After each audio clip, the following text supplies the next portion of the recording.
منور صبح کر لے اور روشن شام کرتا چل، تو اپنی آخرت کے واسطے کچھ کام کرتا چل، بھلا اس چند دن کی زندگی کا کیا ٹھکانہ ہے، اگر کچھ ہو سکے تو خدمت اسلام کرتا چل۔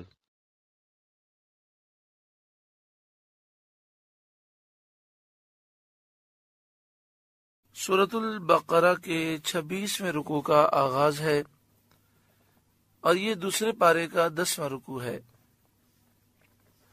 سل بنی اسرائیل کم آتیناہم من آیت بینہ، بنی اسرائیل سے پوچھو، سل پوچھو، بنی اسرائیل سے۔ اس زمانے میں یہودی اپنے آپ کو بنی اسرائیل سے کہتے تھے، اور وہ یہ کہتے تھے کہ ہمارا تعلق حضرت یعقوب علیہ السلام سے ہے، ہم ان کی اولاد سے ہیں۔ تو حضرت یعقوب علیہ السلام کے 12 بیٹے تھے اور ان سے 12 قبیلے بنے۔ حضرت یعقوب علیہ السلام کے بعد سے لے کر حضرت عیسیٰ علیہ السلام تک ہزاروں نبی بنی اسرائیل میں آئے۔ سل پوچھئے بنی اسرائیل سے پوچھو، کم کتنی، آتیناہم من آیت بینہ، ہم نے انہیں روشن نشانیاں دیں، یعنی بنی اسرائیل کو بہت ساری روشن نشانیاں دیں۔ ان کے انبیاء علیہ السلام معجزات لے کر آئے، اور وہ معجزات نبیوں کے صدق نبوت پر دلیل تھے، اور نبیوں کے ارشادات اور ان کی کتابوں کو دین اسلام کی حقانیت کا شاہد بنایا۔ لیکن اتنی نشانیاں ملنے کے باوجود بنی اسرائیل نے سرکشی کی اور قدم قدم پر نافرمانیاں کی، قدم قدم پر انکار کیا، یہاں تک کہ بار بار ان سے یہ عہد لیا گیا کہ جب نبی آخر الزمان صلی اللہ علیہ وآلہ وسلم تشریف لائیں تو وہ ان پر ایمان لائیں۔ انہوں نے وعدے کیے حضور کی آمد سے پہلے، حضور پر یہ ایمان رکھتے تھے۔ ہر یہودی مرنے سے پہلے اپنے بچوں کو یہ وصیت کر کے جاتا کہ جب نبی آخر الزمان تشریف لائیں تو ان پر تمہیں ایمان لانا ہے۔ مدینہ شریف میں جو قبائل آباد تھے یہودیوں کے، بنو قینقاع، بنو نذیر، بنو قریظہ، یہ سارے قبیلے اسی لیے آئے تھے کہ ان کی کتابوں میں لکھا تھا کہ یہ وہ بستی ہے جہاں پر نبی آخر الزمان صلی اللہ علیہ وسلم ہجرت کر کے آئیں گے۔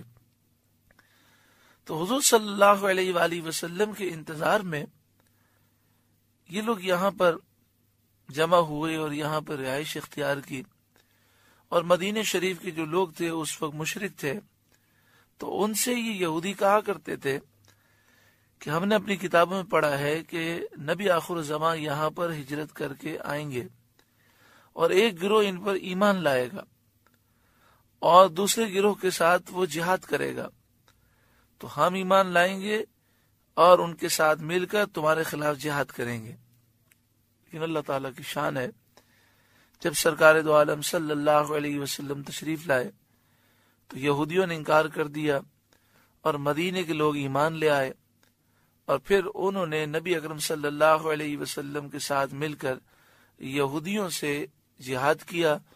بنو قریظہ وہ قتل کر دیے گئے ان کے جوان، اور جو بچ گئے انہیں قیدی بنا لیا گیا، اور بنو نذیر اور دیگر قبائل کو جلا وطن کر دیا گیا۔ تو یہاں فرمایا گیا کہ بنی اسرائیل سے پوچھو، ہم نے کتنی روشن نشانیاں انہیں دیں، لیکن اس کے باوجود انہوں نے قدم قدم پر نافرمانیاں کی۔ وَمَن يُبَدِّلْ نِعْمَةَ اللَّهِ اور جو کوئی اللہ کی نعمت بدل دے من بعد ما جاءته، اس نعمت کے آنے کے بعد، فإن اللہ شدید العقاب، تو بے شک اللہ کا عذاب سخت ہے۔ نعمت سے مراد اللہ تعالی کی آیتیں ہیں۔ توریت اور انجیل میں، زبور میں جو اللہ کا کلام تھا، جو آیتیں تھیں، اہل کتاب نے اس پہ رد و بدل کر دیا، اور جہاں جہاں نبی اکرم صلی اللہ علیہ وآلہ وسلم کی تعریفیں، آپ کے اوصاف، آپ کی نعتیں لکھی تھیں، انہوں نے اسے بدل دیا۔ تو فرمایا جو کوئی اللہ کی نعمت کو بدل دے، نعمت آ جانے کے بعد، ملنے کے بعد، آیتوں کو بدلنے والوں کے لیے سخت ترین عذاب ہے۔ زُيِّنَ لِلَّذِينَ كَفَرُوا الْحَيَاةُ الدُّنْيَا، کافروں کی نگاہ میں دنیا کی زندگی آراستہ کی گئی۔ زُيِّنَ آراستہ کی گئی، لِلَّذِينَ كَفَرُوا کافروں کی نگاہ میں، کافروں کے لیے، الحیات الدنیا دنیا کی زندگی۔ زُيِّنَ کا لفظ یہ بتاتا ہے کہ در حقیقت دنیا کی زندگی خوبصورت نہیں ہے، اس میں کوئی ایسی چیز نہیں ہے کہ بندہ اس سے متاثر ہو اور وہ اس کی طرف کشش محسوس کرے، لیکن چونکہ کافر کے دل سخت ہوتے ہیں، کالے ہوتے ہیں، تو ان کی آنکھوں پر ایسے پردے پڑے ہیں کہ وہ اس گندی چیز کو بہت اچھا سمجھتے ہیں اور قبر و آخرت کے مقابلے میں دنیا کی زندگی کو ترجیح دیتے ہیں۔ جیسے گندگی کا ڈھیر ہو اور اس کے اوپر خوبصورتی کے ساتھ کوئی کور لگا دیا جائے اور چھپا دیا جائے، تو یہی کہا جائے گا کہ گندگی تو موجود ہے لیکن خوبصورت کور ایسا لگا دیا گیا کہ دیکھنے والا گندگی کو نہیں دیکھ رہا، وہ اس کور سے متاثر ہو رہا ہے۔ تو ایسے ہی یہ دنیا کی حقیقت کو سمجھ نہ سکے، دنیا بڑی قلیل ہے، فانی ہے، بے وفا دنیا ہے، اور ایک وقت موت کا مقرر ہے۔ جب وہ وقت آئے گا تو کوئی نہ کوئی بہانہ ہو جائے گا اور ہم دنیا سے چلے جائیں گے۔ نہ ایک لمحے پہلے موت آتی ہے، نہ ایک لمحے بعد۔ لوگ سمجھتے ہیں کہ موت تو اس وقت آئے گی جب کوئی کینسر کا مریض ہو، سخت بیمار ہو۔ بات یہ نہیں ہے، موت اس وقت آتی ہے جب وقت پورا ہو جاتا ہے، پھر کوئی نہ کوئی سبب بن جاتا ہے۔ آج ہمارے ایک دوست نے یہ مجھے بتایا کہ ان کے ایک عزیز کا اچانک سے انتقال ہو گیا۔ کہا کوئی بیماری نہیں تھی، کچھ بھی نہیں تھا، اچانک سے انتقال ہو گیا۔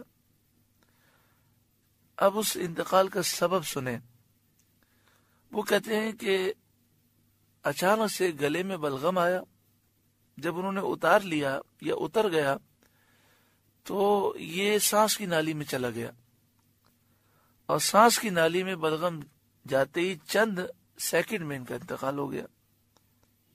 اب بتائیے کتنی دفعہ ہمارے ساتھ ہوتا ہے کہ پانی جو ہے سانس کی نالی میں چلا جاتا ہے، کیسے کیسے معاملات ہوتے ہیں، لیکن بات یہ ہے کہ جب موت لکھی ہے تو کوئی نہ کوئی سبب بن جاتا ہے۔ کیا ہمارے دوست کے جو عزیز ہیں ان کو معلوم ہوگا کہ یہ میری زندگی کی آخری رات ہے، یہ میری زندگی کی آخری صبح ہے، آج رات مجھے قبر میں گزارنی ہے؟ ہمیں سوچنا چاہیے کہ ہم نے آخرت کے لیے کیا تیاری کی۔ دعا فرمائے اللہ تعالیٰ ان کی مغفرت فرمائے، اور اللہ تعالیٰ ہمیں قبر و آخرت کی تیاری کی توفیق عطا فرمائے، ہمیں ہر دن کو آخری دن سمجھنے کی توفیق عطا فرمائے، ہر رات کو آخری رات سمجھنے کی توفیق عطا فرمائے۔ زُيِّنَ لِلَّذِينَ كَفَرُوا الْحَيَاةُ الدُّنْيَا، کافروں کی نگاہ میں دنیا کی زندگی آراستہ کی گئی۔ وَيَسْخَرُونَ مِنَ الَّذِينَ آمَنُوا، اور وہ مسلمانوں سے ہنستے ہیں، مسلمانوں کا مذاق اڑاتے ہیں۔ کس بات میں مذاق اڑاتے ہیں؟ اس بات پر کہ مسلمان غریب ہیں، اکثر نبی اکرم صلی اللہ علیہ وآلہ وسلم پر ایمان لانے والے اکثر صحابہ غریب تھے بظاہر، تو کافر ان کا مذاق اڑاتے ہیں۔ آج بھی آپ پوری دنیا میں دیکھیں تو مسلمانوں کی اکثریت غریب ہے۔ دین کے نام پر جان قربان کرنے والے اور دین کے نام پر اپنا سب کچھ قربان کرنے والے، حضور سے محبت کرنے والے اکثر غریب ہوتے ہیں۔ اصل میں کافر یہ سمجھتے ہیں کہ عزت والا وہ ہے جس کے پاس دولت ہے، حالانکہ شرعی طور پر عزت والا وہ ہے جو نیک صالح ہے، متقی پرہیزگار ہے، چاہے وہ غریب ہو چاہے وہ امیر ہو۔ سورۃ الحجرات 26واں پارہ سورہ حجرات کی آیت نمبر 13، اللہ رب العالمین نے ارشاد فرمایا، ان اکرمکم عند اللہ اتقاکم، بے شک اللہ کے نزدیک تم میں سب سے زیادہ معزز وہ ہے جو زیادہ اللہ سے ڈرنے والا ہے، جو زیادہ پرہیزگار ہے۔ بخاری شریف کتاب و تفسیر القرآن، اس کے تحت عنوان ہے تفسیر سورۃ نون والقلم، حدیث نمبر 4918، نبی اکرم صلی اللہ علیہ وآلہ وسلم نے ارشاد فرمایا، الا اخبرکم باہل الجنہ، کیا میں تمہیں جنتیوں کی خبر دوں؟ کل ضعیف، جنتی ہر وہ شخص ہے جو کمزور ہے، ومتضاعف، جسے کمزور سمجھا جاتا ہے، یعنی لوگ بھی اسے کمزور سمجھتے ہیں، حقارت سے دیکھتے ہیں، مگر وہ متقی اور پرہیزگار ہے۔ لو اقسم علی اللہ لابرہ، اس کی شان یہ ہے کہ اگر وہ اللہ کی قسم کھا لے تو اللہ تعالیٰ اس کی قسم کو پورا فرماتا ہے، اس کی زبان سے کوئی لفظ نکل جائے تو وہ پورا کیا جاتا ہے۔ الا اخبرکم باہل النار، کیا میں تمہیں جہنمیوں کی خبر دوں؟ کل اتل، ہر سرکش، جواد مستکبر، تکبر کرنے والا، تکبر سے چلنے والا، یعنی جو غرور و تکبر کرنے والا ہے وہ جہنمی ہے۔ تو عام طور پر ہوتا یہی ہے کہ جب کافروں کو مال مل جاتا ہے تو وہ اس مال پر غرور و تکبر کرتے ہیں۔ ہاں، مومن مال ملنے کے باوجود بھی اللہ کی بارگاہ میں جھکا رہتا ہے اور اس کا یہ ذہن ہوتا ہے کہ جس رب نے یہ دیا ہے مجھے اس کا شکر ادا کرنا ہے۔ والذین اتقوا فوقهم یوم القیامہ، اور متقی لوگ قیامت کے دن ان کے اوپر ہوں گے۔ یہ تو دنیا کا معاملہ ہے، آخرت میں فضیلت اسے نصیب ہوگی جسے تقوی اور پرہیزگاری نصیب ہوئی۔ واللہ یرزق من یشاء بغیر حساب، اور اللہ جسے چاہے بے حساب روزی عطا فرماتا ہے۔ روزی کا مل جانا یہ اس بات کی دلیل نہیں کہ اللہ راضی ہے یا اس شخص کا کوئی کمال ہے یا وہ بہت زیادہ عقل مند ہے اس لیے روزی کما لی، یہ بات نہیں ہے۔ اللہ تعالیٰ نے جس کے لیے روزی زیادہ لکھی ہے اسے زیادہ ملتی ہے، اور جسے روزی زیادہ ملی یہ اس کے لیے امتحان ہے، اور جس کے لیے تنگی لکھی گئی اس کے لیے تنگی ہے، اور جس کے لیے تنگی ہے اس کے لیے بھی امتحان ہے کہ وہ صبر کرے۔ ہم نے دیکھا دنیا کے اندر کہ بسا اوقات بڑے بڑے عقل مند لوگ ہوتے ہیں لیکن روزی کے معاملات میں وہ پریشان ہوتے ہیں، نوکری نہیں ملتی، کاروبار کرتے ہیں نقصان ہو جاتا ہے، اور بسا اوقات بعض ایسے لوگ ہوتے ہیں کہ وہ پڑھے لکھے بھی نہیں ہوتے، بہت زیادہ عقل مند بھی نہیں ہوتے لیکن کروڑ پتی ہوتے ہیں۔ حضرت امام غزالی علیہ رحمہ فرماتے ہیں کہ روزی عقل سے نہیں ملتی، اللہ تبارک و تعالی جسے چاہتا ہے عطا فرماتا ہے، اور یہ اس کا امتحان ہے۔ کان الناس امۃ واحدہ، لوگ ایک دین پر تھے، حضرت آدم علیہ السلام سے لے کر حضرت نوح علیہ السلام تک ایک ہی دین، دین اسلام، اور سب اللہ کو ماننے والے تھے۔ حضرت نوح علیہ الصلوۃ والسلام کا جو زمانہ تھا اس وقت شرک عام ہونے لگا اور کفر عام ہوا، تو اللہ تبارک و تعالی نے حضرت نوح علیہ الصلوۃ والسلام کو مبعوث فرمایا، یعنی حضرت آدم علیہ الصلوۃ والسلام نے توحید کا درس دیا، اسلام کا درس دیا، آپ کی اولاد حق پر قائم رکھی، پھر آہستہ آہستہ بگاڑ ہوتا گیا اور شرک و کفر عام ہوتا گیا، یہاں تک کہ جب حضرت نوح علیہ السلام بھیجے گئے تو پوری دنیا میں لوگ شرک و کفر کرنے والے تھے۔ پھر اللہ تعالی نے وقتاً فوقتاً انبیاء اور رسولوں کو بھیجا۔ نوح علیہ الصلوۃ والسلام نے نصیحتیں فرمائی، جب 950 سال درس دینے کے باوجود لوگ نہ مانے تو جو 72 یا 78 مسلمان تھے وہ کشتی میں سوار ہو گئے، باقی پوری دنیا کے کافر ہلاک کر دیے گئے۔ اب وہ 72 یا 78 جو تھے ان کی اولادیں اسلام پر قائم تھیں اور یہ نسل کا سلسلہ چلا، اس کے علاوہ ان مسلمانوں کے علاوہ کوئی اور نہ تھا۔ پھر یہ لوگ اسلام پر قائم رکھے، پھر آہستہ آہستہ پھر کفر کی طرف گئے۔ اللہ تعالی نے نبیوں کو بھیجا، فبعث اللہ النبیین مبشرین ومنذرین، پھر اللہ نے انبیاء بھیجے، مبشرین اس حال میں کہ وہ خوشخبری دینے والے ہیں، ومنذرین اور ڈر سنانے والے ہیں، نیکوکاروں کو خوشخبریاں دیتے ہیں، گناہ گاروں کو ڈر سناتے ہیں۔ وَأَنزَلَ مَعَهُمُ الْكِتَابَ بِالْحَقِّ، اور اللہ نے ان کے ساتھ کتاب حق کے ساتھ اتاری، سچی کتاب اتاری، لِيَحْكُمَ بَيْنَ النَّاسِ، تاکہ وہ لوگوں میں فیصلہ کرے، فی مختلفوا فیہ، ان معاملات میں جن معاملات میں انہوں نے اختلاف کیا، وَمَخْتَلَفَ فیہ، اور اس میں اختلاف نہیں ڈالا، اِلَّا الَّذِينَ أُوتُوهُ، مگر انہوں نے ہی اختلاف ڈالا جن کو کتاب دی گئی، یعنی کتاب میں اختلاف کرنے والے وہی لوگ تھے جنہیں کتاب دی گئی۔ من بعد ما جاءتهم البینات، بعد اس کے کہ ان کے پاس روشن نشانیاں آ چکی، بغیم بینہم، آپس کی سرکشی کی وجہ سے، تو آپس میں نفرتوں کی وجہ سے انہوں نے اللہ کی کتاب میں رد و بدل کر دیا اپنی بات کو ثابت کرنے کے لیے۔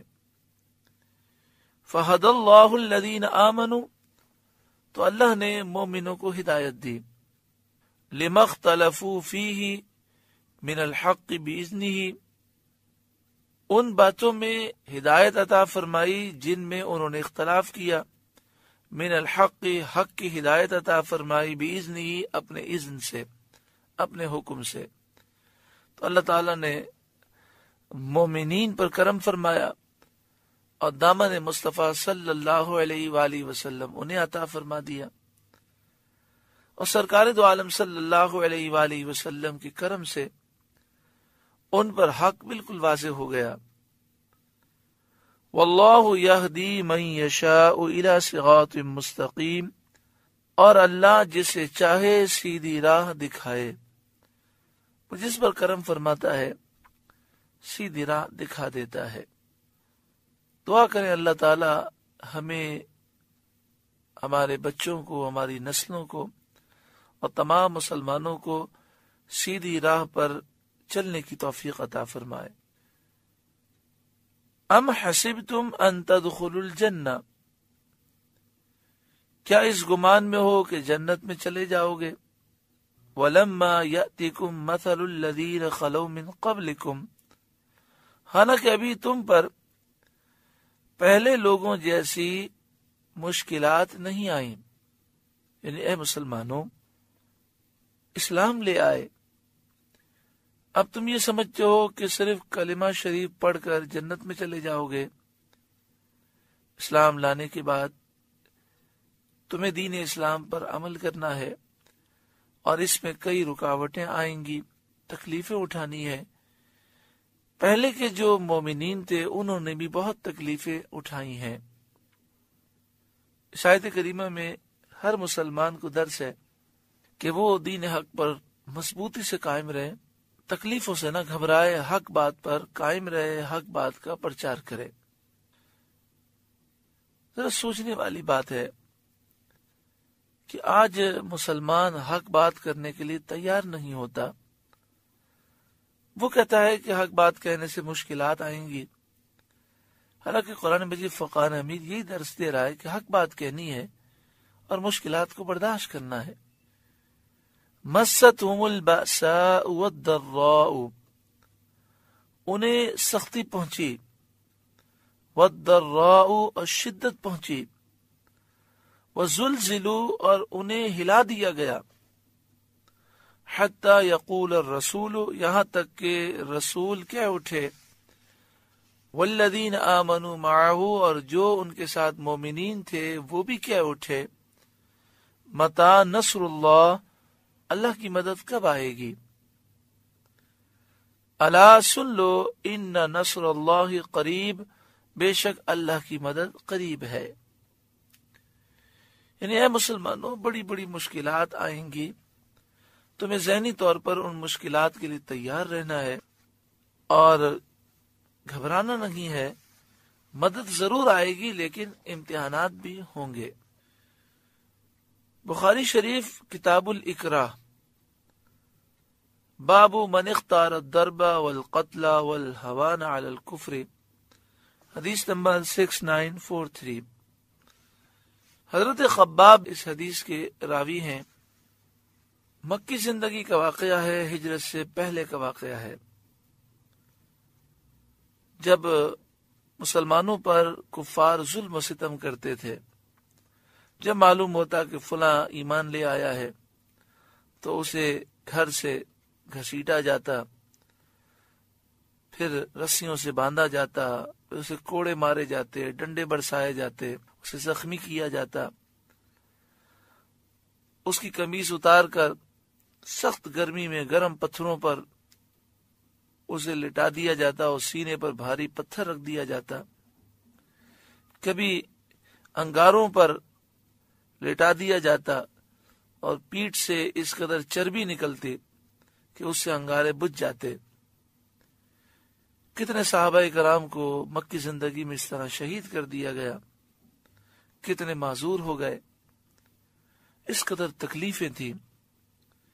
شکونا الی رسول اللہ صلی اللہ علیہ وسلم، حضرت خباب رضی اللہ تعالیٰ عنہ کہتے ہیں کہ ہم نے سرکار دو عالم صلی اللہ علیہ وآلہ وسلم کی بارگاہ میں فریاد کی، اپنے دکھ بتائے۔ وَهُوَ مُتَوَسِّدٌ بُرْدَةً لَهُ فِي ظِلِّ الْكَعْبَةِ، نبی اکرم صلی اللہ علیہ وآلہ وسلم خانہ کعبہ کے سائے میں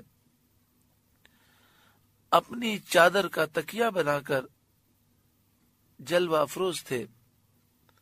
فَقُلْنَا، ہم نے عرض کی، اَلَا تَسْتَنْصِرُ لَنَا، یا رسول اللہ کیا آپ ہمارے لیے مدد طلب نہیں کریں گے؟ اَلَا تَدْعُو لَنَا، کیا آپ ہمارے لیے دعا نہیں کریں گے کہ اللہ تعالیٰ اس مشکل کو دور فرمائے؟ کافر بہت ظلم و ستم کر رکھے ہیں۔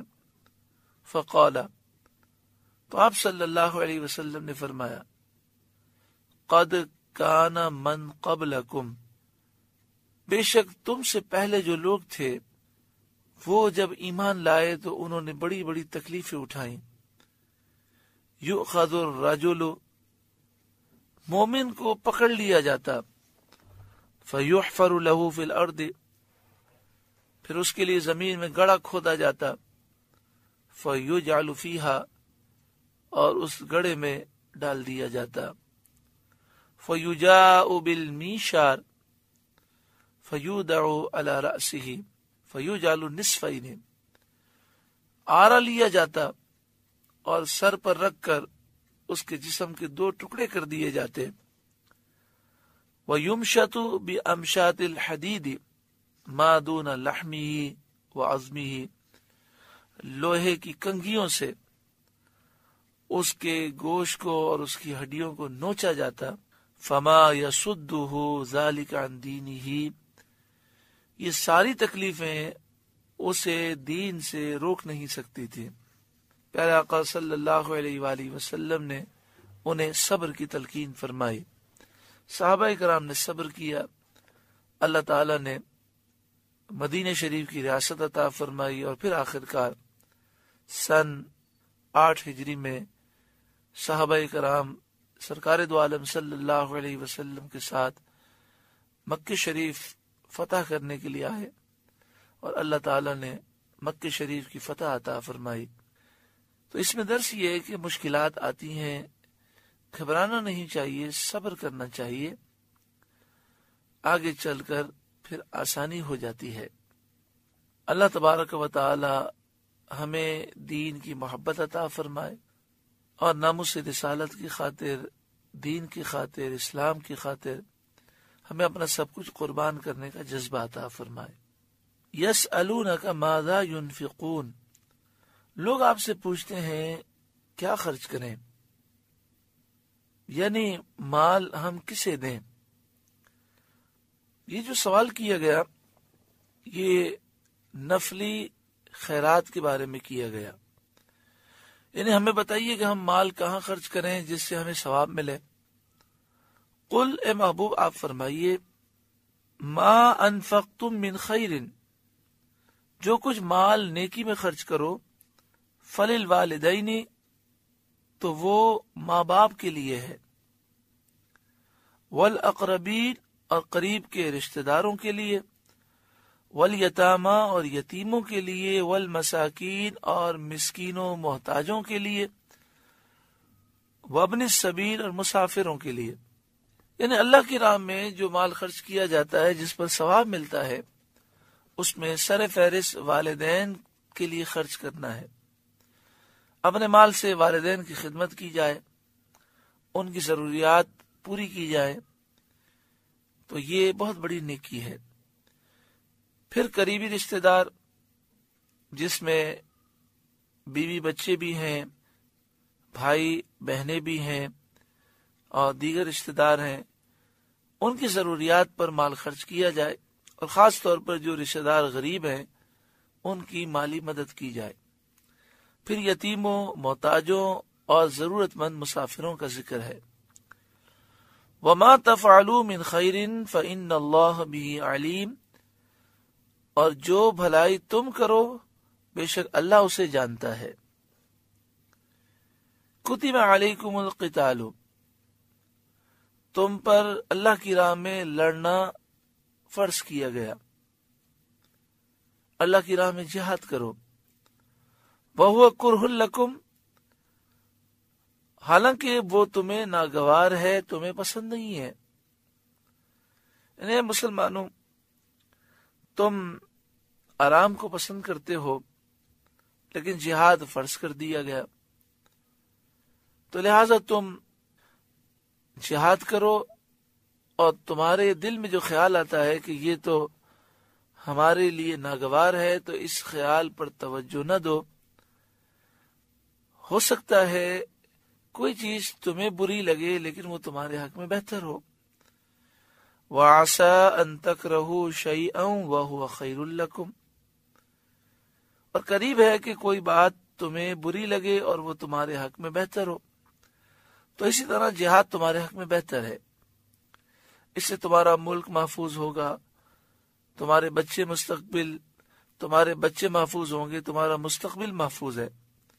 اور اگر تم نے جہاد نہیں کیا تو پھر یاد رکھو تم دنیا میں ذلیل و رسوا ہو جاؤ گے. آج مسلمانوں نے جہاد کو چھوڑ دیا اور دنیا کی طلب میں وہ مشغول ہو گئے. آج دیکھیں پوری دنیا میں مسلمان ذلیل و رسوا ہیں. وَعَسَىٰ أَن تُحِبُّوا شَيْئًا وَهُوَ شَرٌّ لَكُمْ، اور قریب ہے کہ کوئی بات تمہیں پسند آئے اور وہ تمہارے حق میں بری ہو. واللہ یعلم وانتم لا تعلمون، اور اللہ جانتا ہے اور تم نہیں جانتے۔ اس آیت کریمہ میں واضح درس ہے کہ ایسا بسا اوقات ہوتا ہے کہ کوئی چیز ہمیں بری لگتی ہے لیکن وہ اچھی ہوتی ہے، اور کوئی چیز ہمیں اچھی لگتی ہے لیکن وہ بری ہوتی ہے۔ اسی لیے نبی اکرم صلی اللہ علیہ وآلہ وسلم نے استخارہ کرنے کی تعلیم عطا فرمائی کہ جب کسی چیز کے جائز ہونے میں تو کوئی شک نہ ہو کہ بھئی وہ جائز ہے، مباح ہے، لیکن یہ معلوم نہ ہو کہ اس کے اختیار کرنے میں فائدہ ہے کہ نقصان ہے، تو ہمیں چاہیے کہ ہم استخارہ کریں۔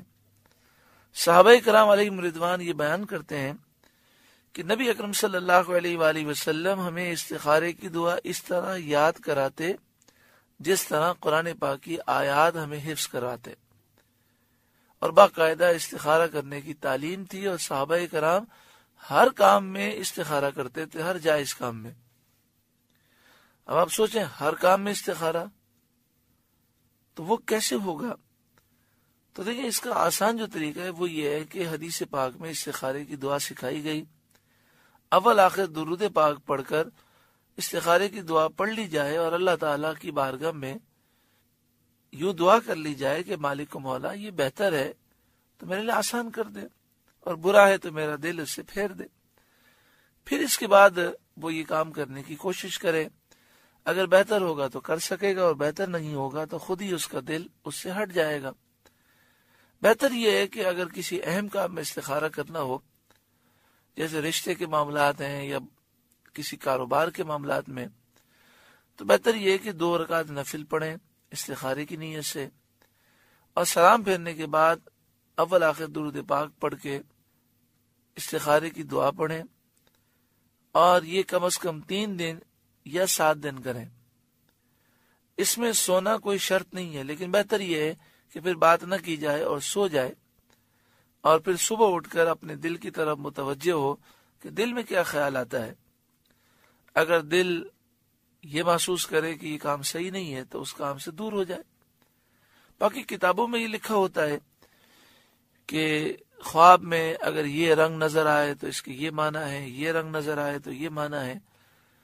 تو دیکھیں یہ خواب ان کے لیے ہوتے ہیں جن کے دل صاف ہوتے ہیں، پاک ہوتے ہیں، جو کوئی مقام و مرتبہ رکھتے ہیں۔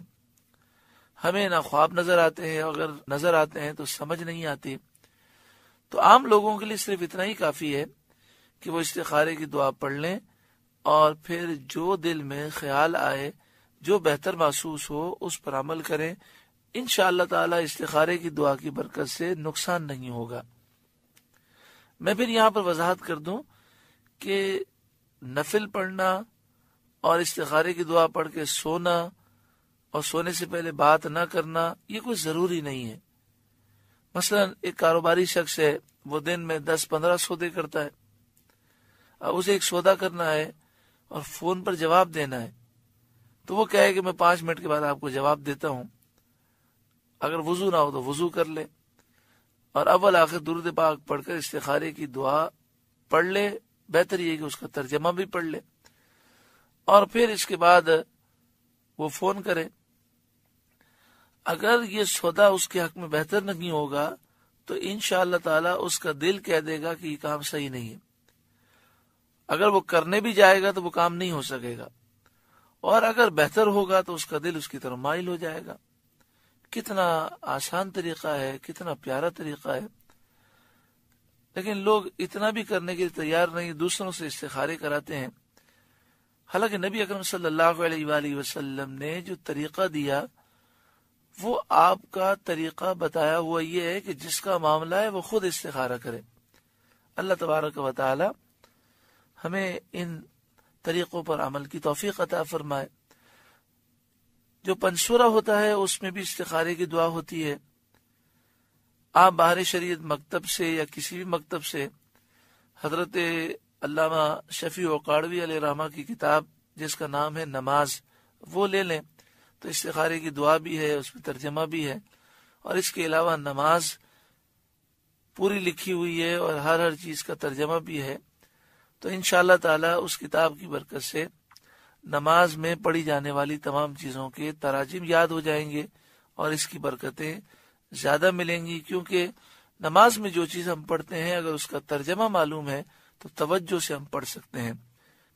استخارے کے عنوان سے ایک بات یہ بھی ہے کہ آپ باہر شریعت مسجد سے الوظیفۃ الکریمہ حاصل کر لیں۔ اس میں یہ دعا لکھی ہے، اللہم اغفر لی واختر لی ولا تکلنی الی اختیاری۔ یہ صبح و شام 7 مرتبہ جو پڑھ لے گا تو یہ دعا دن اور رات کے ہر کام کے لیے استخارہ ہے، یعنی اس دعا کی برکت سے انشاءاللہ پورے دن میں اس کے فیصلے درست ہوں گے، اور جو چیزیں اس کے لیے نقصان دہ ہیں اللہ تعالیٰ اس کے دل میں یہ بات ڈال دے گا کہ یہ چیز مناسب نہیں ہے، وہ اس سے دور ہو جائے گا۔ اللہم اغفر لی واختر لی ولا تکلنی الی اختیاری، الوظیفۃ الکریمہ کتاب آپ باہر شریعت سے حاصل کر لیں تو انشاءاللہ تعالی اور بھی وظائف ہیں، یہ بھی پڑھیں، صبح و شام اسے 7 مرتبہ پڑھیں تو ہر کام کے لیے، پورے دن کے ہر کام کے لیے انشاءاللہ یہ استخارہ ہو جائے گا۔ ایک بات یاد رکھیں کہ جو چیزیں فرض ہیں، واجبات ہیں، سنت مؤکدہ ہیں، ان کے لیے استخارہ نہیں کیا جاتا۔ اسی طرح جو حرام چیزیں ہیں، ناجائز ہیں، ان کے لیے بھی استخارہ نہیں کیا جاتا۔ صرف ایسے امور جو جائز ہیں، مباح ہیں، جن کے کرنے میں بھی گناہ نہیں ہے اور نہ کرنے میں بھی گناہ نہیں ہے، ان کے بارے میں استخارہ کیا جاتا ہے۔ مثلا مثال کے طور پر رشتہ آیا، اور جہاں سے رشتہ آیا ہے وہ لڑکا بد عقیدہ ہے، بد مذہب ہے، گستاخ رسول ہے، گستاخ صحابہ ہے، گستاخ اولیاء ہے، قادیانی ہے، تو اب مجھے بتائیے کہ سیدھی سی بات ہے کہ وہاں رشتہ کرنا حرام ہے، تو اب ایسے موقع پر استخارہ نہیں کیا جا سکتا کہ بندہ کہے جی میں استخارہ کروں گا۔ پھر مسئلہ یہ ہے کہ لوگ مختلف جگہوں سے استخارہ کراتے ہیں اور وہ استخارے اتنے پاورفل ہوتے نہیں ہیں۔ کوئی تسبیح کا استخارہ کرتا ہے، کوئی پانی کا استخارہ کرتا ہے، کوئی پرچیوں کا استخارہ کرتا ہے۔ یہ سارے طریقے حدیث پاک سے اور نبی اکرم صلی اللہ علیہ وآلہ وسلم اور صحابہ کرام سے ثابت نہیں ہے۔ آپ یوں کہہ سکتے ہیں کہ یہ ایک نیک فعل ہے۔ ان استخاروں کی وہ اہمیت نہیں ہے جو حدیث پاک میں استخارے کا طریقہ سکھایا گیا۔ اب ہوتا یہ ہے کہ رشتہ ایک بدعقیدہ شخص کی طرف سے آیا ہے اور وہ کسی جو ہے تسبیح والے سے یا کسی اور شخص سے استخارہ کرا لیتے ہیں، اس کا رزلٹ بھی غلط ہوتا ہے، وہ کہہ دیتا ہے کہ جناب ٹھیک ہے آپ رشتہ کر سکتے ہیں۔ تو شرعی مسئلہ یہ ہے کہ جو کام حرام ہے اس میں استخارہ نہیں کیا جا سکتا، حرام کام کبھی بھی جائز نہیں ہو سکتا۔ اور دوسری بات یہ کہ استخارہ کرنے والے پر لازم ہے کہ وہ یہ پوچھے کہ آپ جس کام کے لیے استخارہ کروانا چاہتے ہیں وہ کیا کام ہے۔ مثلا کوئی شخص کہے کہ میں ایک کاروبار شروع کرنا چاہتا ہوں، مجھے آپ استخارہ کر کے بتائیں کہ یہ کام کرنا میرے لیے درست ہے کہ نہیں۔ اس نے تسبیح کا استخارہ کر کے یا کوئی اور استخارہ کر کے بتا دیا جی بالکل درست ہے۔ اور آپ پوچھے تو صحیح وہ کیا کام کرنا چاہ رہا ہے۔ ہو سکتا ہے جب آپ نے پوچھا تو اس نے کہا میں شراب کی دکان کھولنا چاہتا ہوں، تو مجھے بتائیے اس کا کوئی استخارہ تھوڑی ہو سکتا ہے، سیدھا سا جواب ہے کہ حرام ہے، آپ اس کام سے اجتناب کریں۔ بس اللہ تعالیٰ سے دعا کریں، اللہ تعالیٰ ہر ایک کو دین کی سمجھ عطا فرمائے۔ واللہ یعلم وانتم لا تعلمون، اللہ جانتا ہے تم نہیں جانتے۔ اسی طرح جب ہم دعا کریں تو دعا میں بھی عافیت مانگنی چاہیے۔ اے اللہ یہ کام میرے حق میں بہتری کے ساتھ، عافیت کے ساتھ لکھ دے، اے اللہ مجھے یہ عطا فرما خیر و عافیت کے ساتھ۔ اس طرح دعا کرنی چاہیے۔ اللہ تبارک و تعالی ہمیں عمل کی توفیق عطا فرمائے۔ سورہ بقرہ کا 26واں رکوع مکمل ہوا۔ اس رکوع کی برکتوں سے اللہ تعالی ہمیں مالا مال فرمائے۔